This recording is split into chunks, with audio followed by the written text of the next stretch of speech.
times real, that's why my name's Trill. Three times real, that's why my name's Trill. Hey, put your hands up, come on, put your hands up, put your hands up, shout out. 3 times real, that's why my name's Trill. Three times real, that's why my name's Trill.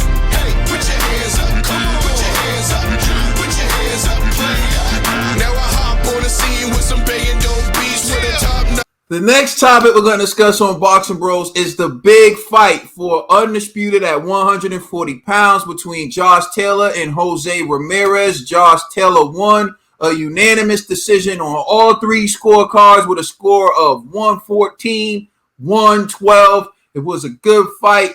Conspira G, what's your thoughts on the fight? Oh, no complaints here, except for maybe one smidget of a complaint. Man, listen, yo, I respect refs, but come on, man, this guy, yo, the ref was bothering me all night, man. Kenny, come on, fam, you know what I mean? Like, and I'm not gonna say, it's the ref's fault that Jose lost the fight, but however, if you're gonna try to break gentlemen, break them for real. Not one of these, I'm going to tap you, I'm going to keep tapping. But then when homeboy like releases and he gets clipped, you go, I didn't do it. And I'm like, oh, come on, fam. That it just bothers me, man. It's like, do your job and do it effectively. So that was one thing. I will say this. I was wrong about, Josh Taylor. I did predict Jose to win the fight. Yo, man, listen. Josh did an excellent job, maintaining that distance. Those 2 right hands, the 2 left hands, excuse me, because he's a southpaw. That the hook, that was beautiful. I was like, oh man. Then the left uppercut, crazy, But I got another issue. I'm being honest, man. Andre Ward, man, I don't know what you be seeing, son. Like there was certain rounds that Andre Ward was like, yo, Jose got that. I'm like, Jose ain't got that. You know what I'm saying? Like, man, listen, I had it 116, 111, right? And the only reason why I have it 111 is because I gave a 10-10 round. I forgot. Hold on, let me just double check which round that was. I gave the 5th round a 10-10 round because it was really hard for me to determine who bested the other guy. So I was like, I'm just gonna, and I really do it, but I was like, yeah, I'm just gonna keep it down the line. So I gave it a 10-10. But if I had to really, really, I would have probably gave that to Josh Taylor because it wouldn't have made a difference. And then it would have been 116 or 110. But I had it 116, 111, and it was clearly one-sided. So when I heard 114 to 112, man, my conspiracy bag just instantly activated. I was like, bro, they did not want those belts to go back to Scotland. You know what I mean? Like, and salute to Boxing Bros Scotland, Boxing Bros UK. Because they were definitely trying to rob your boy Josh Taylor last night, man. But he pulled it off. It was a great fight, great showing, showed a lot of heart. Jose, man, he took a lot of punishment, but he finally got his legs back. He was doing good in spots. I felt like he started off really, really slow and late. And then when he started letting his hands go, his hooks were sloppy, which I'm expecting better hooks to the body from Jose, but it just wasn't his night, man. He was doing good with the jab. I was thinking because the jab, he's doing good with the jab. He jabbed to the face and going to the body. A lot of times he wasn't going for the body like he should have, to slow down Josh Taylor's legs. But it is what it is, man. Great performance from both gentlemen. And I ain't going to front, man. I was proud. I didn't root for the dude, but I was actually happy for him in the ring when he was screaming, you know what I mean? Like, that's a major accomplishment, man, at 140 to get all the belts, all the belts. I just wish we had that in the heavyweight division, but hey, it's just me. So, yeah, man, salute to Josh Taylor, man. Job well done. All right, Trill Dollar Bill. Great setup from ESPN and Bob. Get into that to another time. Everybody know there's a method to my madness. And the reason everybody know Josh Taylor's my guy. If you look at previous shows, I said Josh Taylor's number 1, number 2 is Progress, and number 3 is Ramirez. Number 4, Hooker, but who cares, right? And the reason why I picked Josh Taylor, I picked Ramirez to win this fight is because I wanted Josh Taylor to get the credit he deserves for beating him. You remember what I said last week? It was going to come down, right? I said Josh Taylor has all these things against him. One thing I also mentioned that he had against him was Vegas. I didn't factor in that he would land a pull counter left, which dropped Ramirez. And then even G mentioned when Ramirez, this is not, even though Kenny did the bull crap, it was still a rookie mistake from Ramirez because you're supposed to protect yourself at all times. So when Ramirez thought Kenny was breaking him apart and he got caught with that punch from Josh Taylor, he should have known better because Josh Taylor's been hitting him on the break since the fight started. But to Ramirez, he was listening to Kenny when Kenny said to both gentlemen, listen to me. Listen, guys. Don't swing when I say break. He listened to Kenny, but he didn't protect himself at all times. That was a rookie mistake on Ramirez's part, and he was not able to recover since then, you know.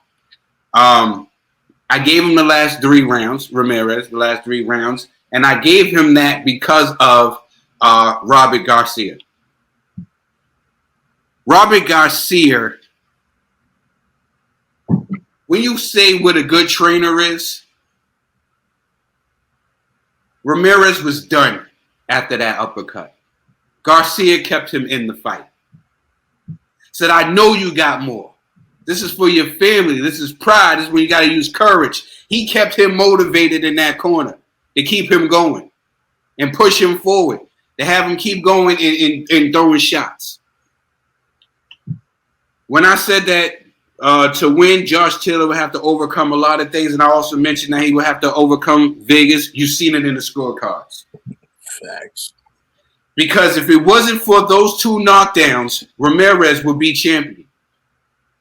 And this is what I was factoring in my head, and this is what Dre was factoring in his head too. We are in Vegas, pro-Mexican crowd. They're gonna pick their aggressor. They're not gonna let them. Josh does what he do the last time, you know, the shit, and then get out of the way and sneak rounds and sneak away. They're not gonna let him do that in Vegas. So if he wins, he should get all the credit that he deserves. Because he's really going into Ramirez's backyard. Mm-hmm. Pro-Mexican crowd. He has to go in there and he has to deal with all this stuff. So if he wins, like I said last week, you have to give him all the credit in the world. And that's what I'm going to sit here and do. Josh Taylor, you have accomplished this with less number of fights than anybody else. Kudos to you, young man. Salute to your country, salute to you, and salute to your family. Because you fought with something. You fought with a sense of pride, and you hung in there.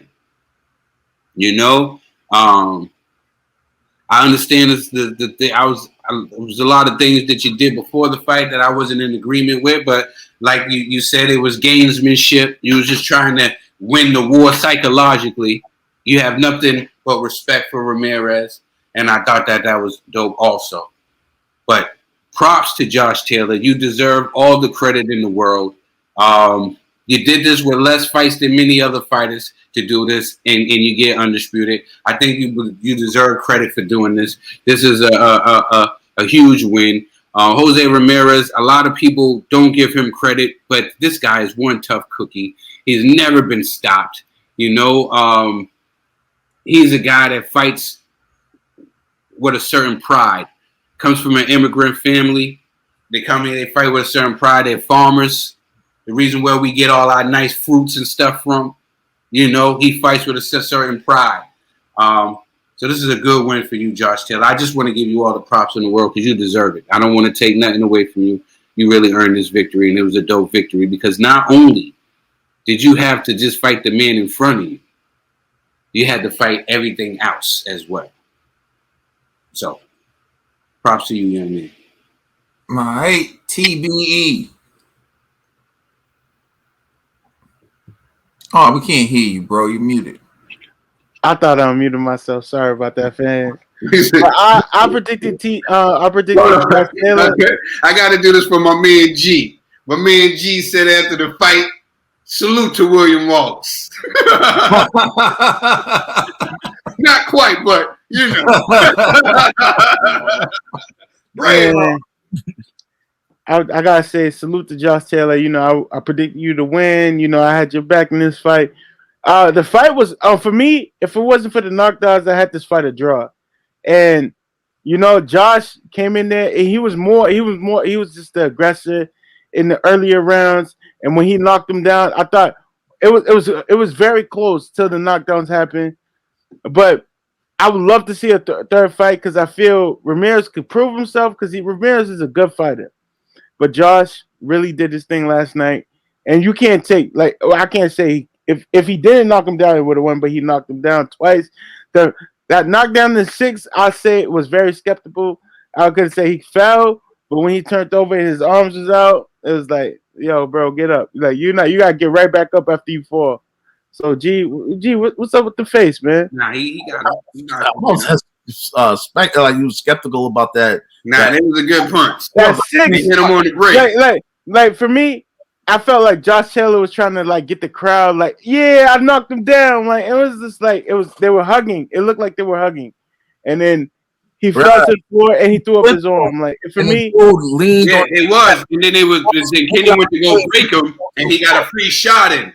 Yeah, and that's what made Ramirez go down. That's why Kenny gave him that long count because he felt bad. Like, are you talking about the hook or are you talking about the uppercut? Which one are you talking about? The knockdown in the 6th round when Ramirez they were hugging and Ramirez fell to the floor and he turned around. He was facing this way and he turned around and stuck his arm out. I was like, damn, he did get knocked down. But I was like, it wasn't believable till that point, like where he stuck his arm out, like he was stunned. But you know, a knockdown's a knockdown.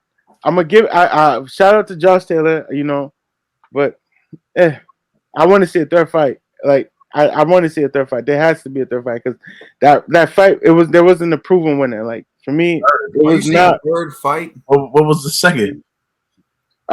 Second fight. Sorry about that. I'm all over the place. We've been talking about. Sorry about that. Y'all are crazy, man. Go ahead. You were saying. I'm done though. I'm done. I done.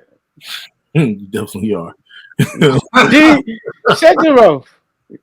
You know what? I was thinking the third fight when I said there's gonna be a third fight. I was thinking about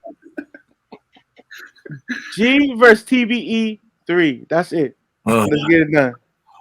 G, don't act like you got it in the bag, bro. Come on, we saw the first one. Yo, listen, TBE might file a lawsuit. We might need mediation and arbitration. Yeah. So y'all stay tuned.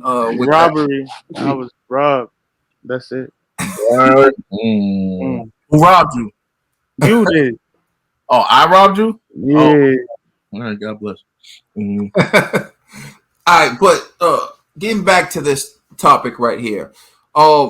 Josh Taylor fought a good fight, and I think Jose Ramirez did as well. One, I want to salute Jose Ramirez before I go any further because he took the risk, something that we're not seeing these days. Josh Taylor won, so he took the risk and he was rewarded. But Jose Ramirez left that night without the belts, fought in front of basically a pro-Mexican crowd. So he lost the belts in front of a pro-Mexican crowd. I want to say to Jose Ramirez today, thank you, bro, because at least you gave us a good fight. I know that even after being dropped, it took a lot to go back in there and fight your way to a decision.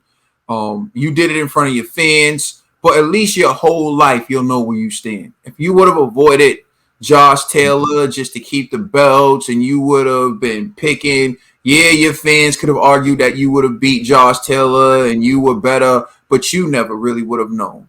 And the world never really would have known. And Josh Taylor, he could be doing the same thing, beating less guys, holding on to the belts, but you both chose to fight each other. You chose to put it on the line. And to me, that tells me more about the both of you than a lot of these other guys. So although Jose Ramirez lost, he's still a dog. Although Jose Ramirez no longer has the belts, he's still a champion because he did it for something bigger than himself. If he was selfish, he could have taken a bunch of easy fights and held on to those belts. So salute to you, brother. You're a champion, and real boxing fans respect you. You have nothing to be ashamed of. You hold your head high. Now, to my man, Josh Taylor. What a performance. And Trill and G are correct to have point out the way Kenny Bayless was breaking. Because I was watching Kenny Bayless, and here's where the issues come in. And this is what I was pointing out with Derek Chisora. When you let people work on the inside, there's the way to work in the inside appropriately, and there's a way to not to. You can't hold and hit in boxing. So if a guy's hold, you can't let that happen. Now, Kenny Bayless 1 minute would let them work, and then the next minute he would break them, right? And he was inconsistent in the way he was doing it. So when you're inconsistent in the way you're doing it, you arrive at a moment in a fight where Jose Ramirez is thinking, okay, Kenny's going to do something here, and he does nothing. And Josh Taylor's thinking, he's about to let me work, and rips an uppercut and drops him. And then now what? Get Kenny on the hot seat. It's a knockdown. It's a knockdown. 1, 2, 3. Now, granted, you're supposed to protect yourself at all times, but this is where stuff matters. Because if you let a guy constantly in the clinches hit someone behind the head and do all types of stuff, you're setting a precedent, right? And you're creating a flow for the fight. People say this all the time. We say it all the time. Whether it was football or basketball, we go on a football field, say, all right, let's get a feel for how this game is being called. Oh, they're letting us hold a little bit more on the outside. You play the game. You play the way the whistle's being blown. Oh, they're not calling nothing right now. Fine, well, I'm getting more physical on defense. Like that's how you do it. The same in a fight. Oh, he's gonna let us work on the inside, whatever. He was very inconsistent with that. Mm-hmm. And that led to a knockdown. But that's the point I'm getting at. And you heard Andre Ward say during the broadcast, like, Josh Taylor's doing the right thing to work in the clinches. There's no peace treaties in the clinches. Mm-hmm. See, it's Kenny Bayless' responsibility to take care of that. So, Kenny Bayless was being inconsistent on that. Another thing I don't like was Kenny Bayless was on Josh Taylor the whole night, bro. Like, I'm just like, dude, he was always has something to say to Josh Taylor. And I'm like, just do your job. And then you won't have to worry about it. 1 minute you here, 1 minute you. And then also with them knockdowns, I felt like, at least one of those knockdowns, I felt like, damn, Kenny. You trying to gave him like 20 seconds to get, and I could see if he was making him walk. If you're giving him 20, because when you make him walk the way Jack Reese does, I believe if a guy stumbles, Jack Reese is going to stop it. Mm-hmm. So Jack Reese is actually evaluating, can this guy continue? I think Kenny was doing that because Kenny knew he messed up on that break. Okay. He's like, my bad. Come on, brother. How much time you need? I'm getting it. Legs back. He really dropped the ball on that one. He knew because he went and touched Ramirez. Like he was going to break. Yeah, he literally tapped him. And then when he got in, yeah, and he was like, let me give him a couple seconds because I was in the wrong. You know what I'm saying? Bad, my brother. My bad. You know what I'm saying?